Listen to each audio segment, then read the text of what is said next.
On the agenda tonight, we're going back to 1970. We're going to be taking a look at Joni Mitchell, and she's going to be performing Big Yellow Taxi.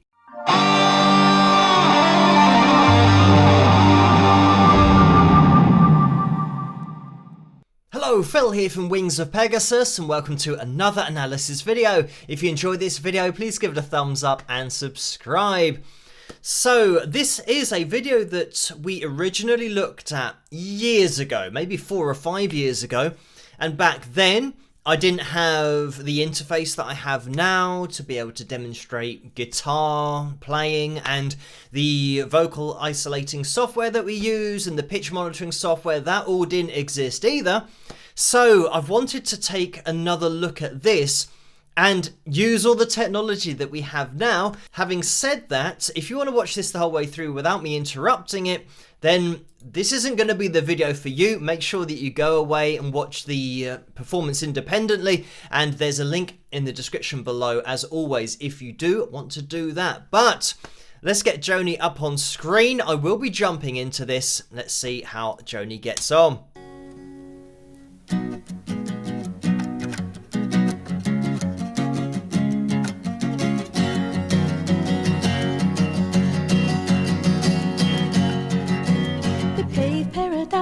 Put up a parking lot.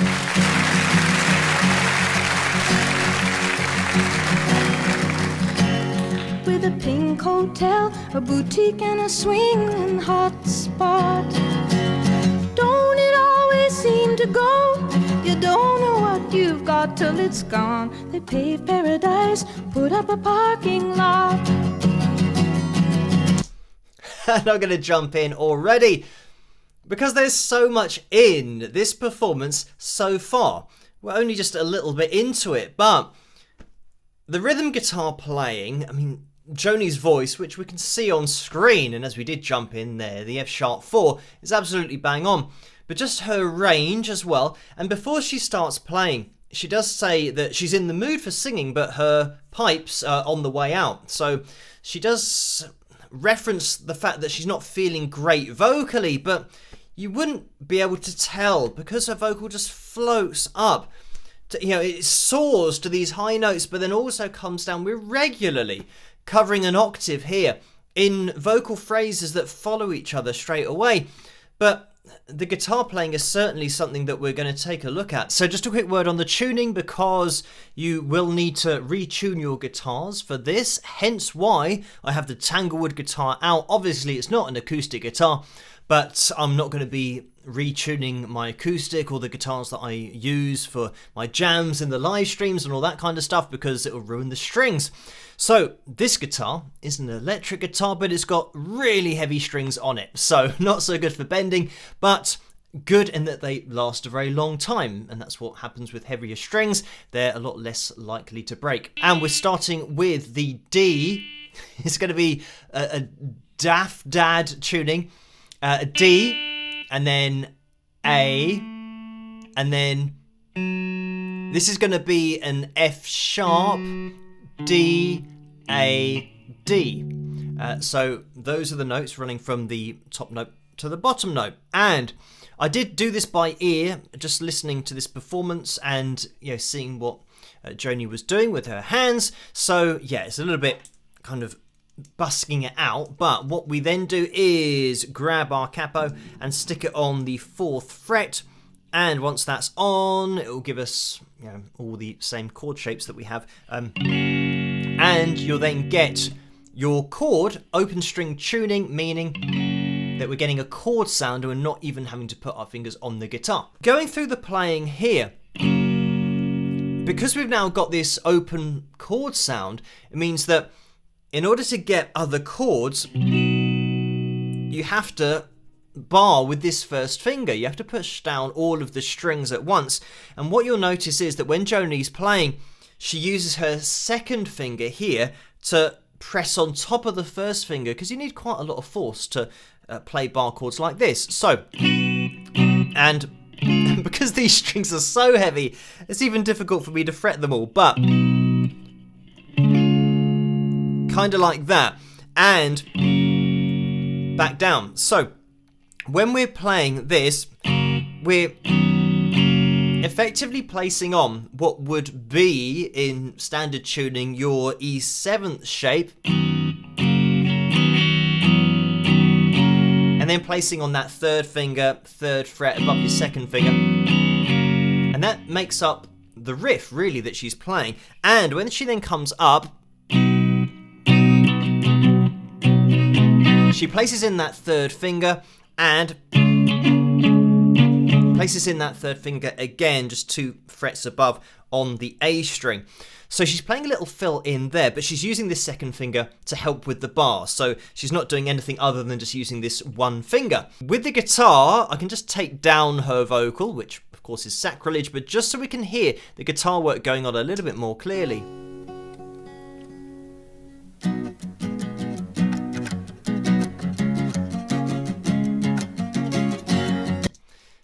So already we've got that little fill.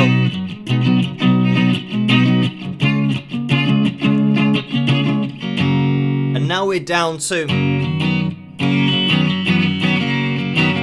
into our main fill.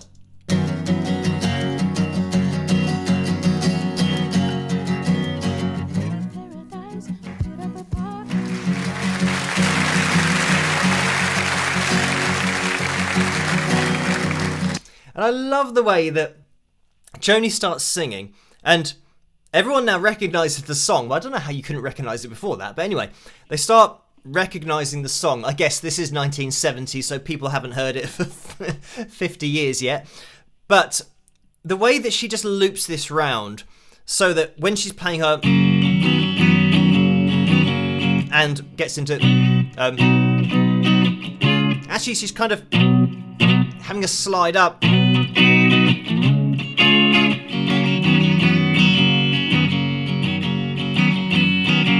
like that. She's ready to sing the verse, but everyone's still applauding, so she just keeps that riff going. She just loops it around, and again, having the ability to play an instrument, sing at the same time, means that the artist is totally in control of the performance the whole time. She's not relying on a backing track or any other bits of technology other than microphones just to make what she's doing a little bit louder. So again, being a multi-instrumentalist and songwriter, being able to perform at this level, having the voice that she has as well, I mean, it really does raise the bar for, an artist performing live, having written everything and then perform it to this level, having the instrumental ability, and it's a huge part. And I know that people will just take for granted that she's playing guitar here. Let's listen on to this. And there you had that definite sliding all the way up. So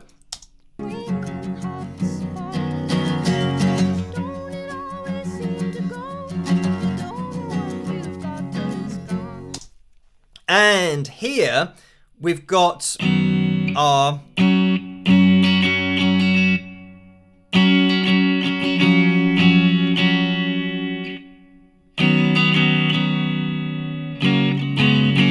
yes, so because we can now hear the guitar by itself, I've actually seen people playing this incorrectly as well, but you can hear clearly that she goes down,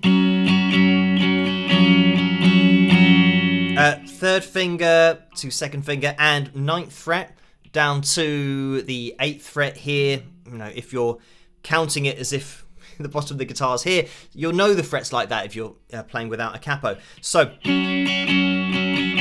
and this first finger is going to be 7th fret. And then we go down to the same fill shape we've had before, that E7th shape that you'll know it as.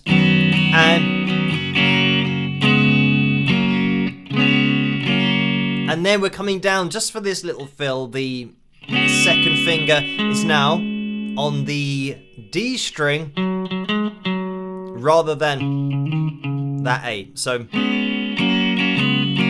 and it's just thrown in right at the end there, but it's great to be able to hear this so clearly.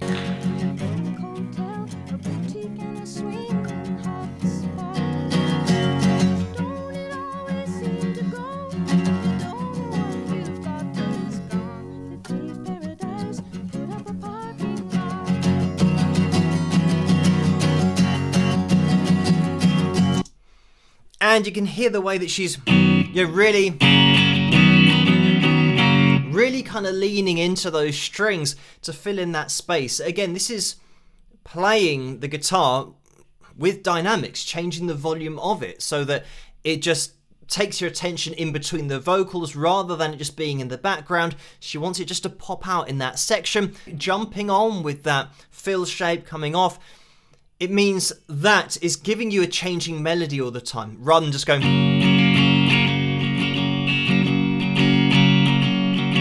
And just doing that, waiting for the verse to start again, because even just playing that for the length of time I did, it starts to become samey and a bit boring because nothing's taking your attention. There's got to be some kind of change in melody, which is what you get with singers. They're changing the melody. So when you haven't got a singer anymore, you need whatever's being played to change the melody in some way to keep you interested. And that's exactly what Joni does with this particular riff in this song, but she does it in loads of her songs where there's guitar playing or there's an instrumental break and the melody does change within what's being played. But let's listen on.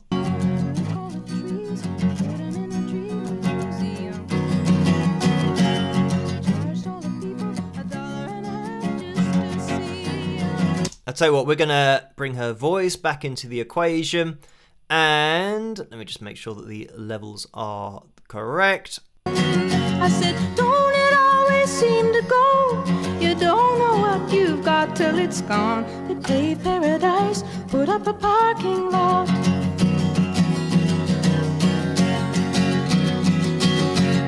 Hey, farmer, farmer, put away that DDT now. I mean, it's certainly something that you can now appreciate when she's singing, how she does actually bring down this. Yeah, she's actually really light with that. And then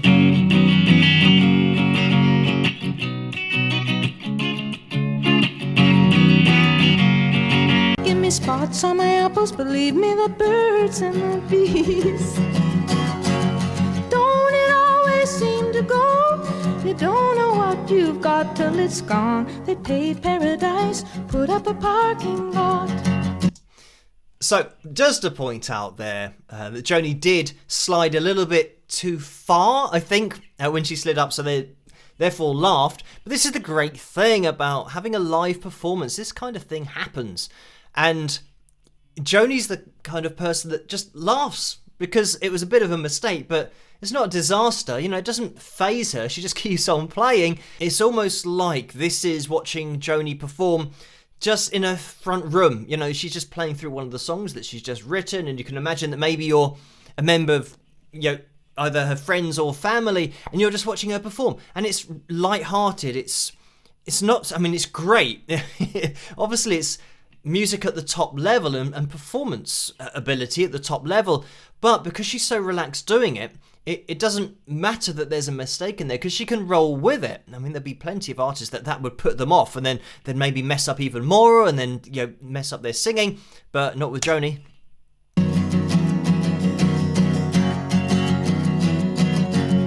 Late last night, I heard that screen door slam, and a big yellow taxi come and took away my old man. Don't it always seem to go that you don't know what you've got till it's gone? They paved paradise, put up a parking lot.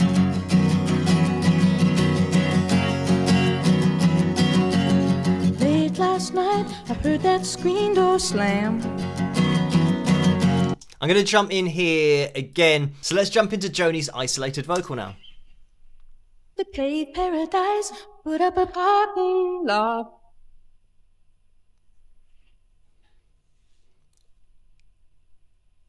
With a pink hotel, a boutique and a swinging hot spot. Don't it always seem to go? You don't know what you've got till it's gone. They paved paradise, put up a parking lot. Now they took all the trees, put them in a tree museum. And the really interesting thing about Joni's voice, but in this performance as well, you can hear that cut off between what would be her light head voice, I'm going to say here. The fact that she said that her pipes, her voice is on the way out during this performance, you can tell that when she gets up into this head voice sound, it sounds more like falsetto because she's being really light with it. And you can only really hear this with the isolated vocal because we can really focus in on it. And then when she comes down to her chest voice, you get this sudden break off and obviously a lot fuller sound as she goes down. But listen to this again. Now they took all the trees, put them in a tree museum. Museum. You know, you can hear that. I think she's obviously not that harsh with her speaking voice anyway. She's quite softly spoken. So it means that when she goes down into her chest voice, it still makes sense with this vocal. And they charged all the people $1.50 just to see 'em. And I mean, there you can just hear that flip in her voice. Tree museum. And they charged all the people $1.50. And there it is. So that's why I'm saying that this is head voice rather than falsetto, because you can hear what is effectively a yodel, allowing that break to happen between her chest voice and her head voice, just allowing it to flip there. $1.50. So you heard that flip there between and as she kind of goes up there, obviously my voice doesn't do it because it's a hell of a lot lower, but that's where she flips it from one vocal register into the next. You don't know what you've got till it's gone. They paved paradise, put up a parking lot. It's also interesting in that in this kind of range here, this is where she's being quite light with her sound. And it might be the case that, you know, that's where she's feeling her voice a little bit. Interestingly, when she went up to the even higher note, the C sharp 5, she had more freedom up there. I said, don't it always seem to go? You can hear that she's leaning into it a little bit more. So, yeah, it seems like it might just be a very particular part of her voice here that's, you know, feeling fatigued, so she's being light with it there. But yeah, the top notes, the high notes are all still there. Don't it always seem to go? You don't know what you've got till it's gone. They paved paradise. I mean, here's a great example. Look at the lines we've got going on here, that we've gone off the top of the screen and we're right at the bottom here. So if I was to take that back, the A sharp 3 was the low note and we went up to, you know, the octave above that would have been the A sharp 4. So we've gone up another semitone, semitone, semitone, semitone. So that's what I mean, that we're spanning over an octave sometimes in just the space of a few seconds. Listen again. It always seem to go. You don't know what you've got till it's gone. They paved paradise, put up a parking lot.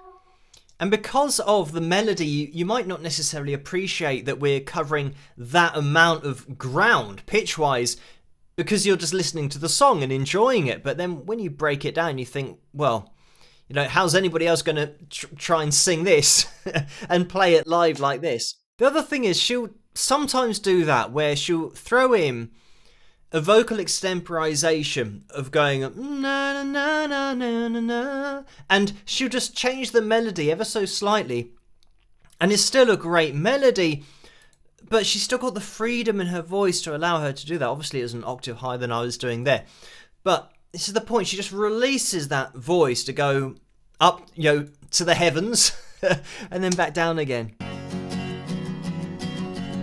Late last night, I heard that screen door slam, and a big yellow tractor come and took away my house. It took away my land. I said, don't it always seem to go?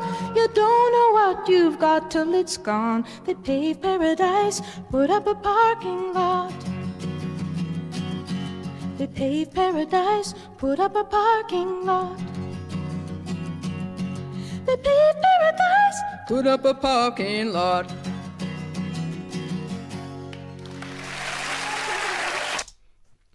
And there we have it. And again, right at the end there, she's just, you know, toying with us with her range, you know, taking it up another octave. They paved paradise, put up a parking lot. So this is where we are at the moment. They paved paradise. And now we're going up to the F sharp 5, which is yet crazy. Put up a parking lot. And then she's coming down to the F sharp 3. So just at the end there, she's showing you pretty much instantly a change of 2 octaves. That she's got that range. And again, it's not her showing off. And this is the point that sometimes you get singers who they sing high or they sing a lot of notes, and it's almost like a party piece, and it comes off sometimes as showing off or something that's just, you know, a little bit of a gimmick because they've got that range and they just want to show you somehow. But with Joni, when she's doing it, it's still artistically credible. Everything that she's doing in this song, like at the end there, you wouldn't say, oh, she's just showing off because she can span, you know, 2 octaves or more, and there's no point in doing that. It's just a great end to the song. And because of her personality, you know that she's not showing off. She's just singing the song how she wants to and how she feels like doing. On this particular night, she does say at the beginning that she's in the mood for singing, so she just wants to do what she does. And that's the great thing about live performances with great artists. They will give you something different on a different night, and sometimes just night after night. On a tour, they'll do slightly different things because it's just how they're feeling on the night. So just to finish, for you range junkies out there who want to know exactly what kind of range we're covering here, in that final vocal phrase, we had the F sharp 3, which will be here, just one short of the A3, but this is the key that you're looking for. We then go up an octave here to the F sharp 4, and then we went up to the F sharp 5. So yeah, that gives you an idea of just in that one vocal phrase. That's what I mean, just showing you 2 octaves as if it's nothing. But you know, Joni has that vocal ability, but also just the way that she performs and she sings, because it still has this storytelling quality to it. And it's rare because with folk singers and folk artists, when they're singing a song, sometimes they keep their range in that storytelling place, which is where you would talk. So the range is quite limited. It doesn't cover a lot of notes, and it's very similar to where they would be speaking, telling you that story. But with Joni, she still keeps that quality in her voice, but somehow pairs it with this huge range. And even at the end there, you know, we're covering such a huge range, but it doesn't detract from the story of the song. So it's such a unique thing that Joni does with her voice, with her songs, the way that she performs them, that obviously makes it totally unique for her as an artist, but certainly unique for the storytelling to have your voice covering that much pitch, that much range, but still making it so relatable and understandable and making the story so clear.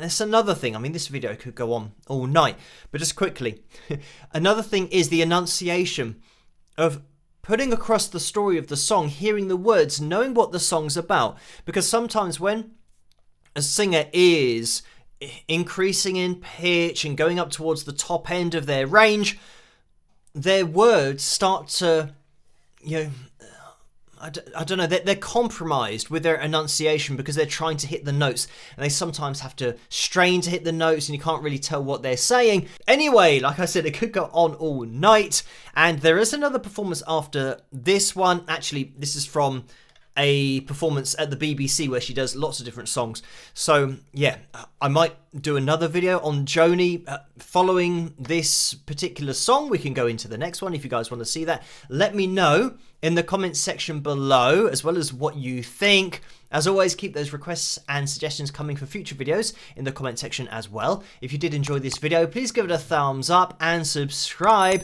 and I'll catch you guys at the next one. Rock!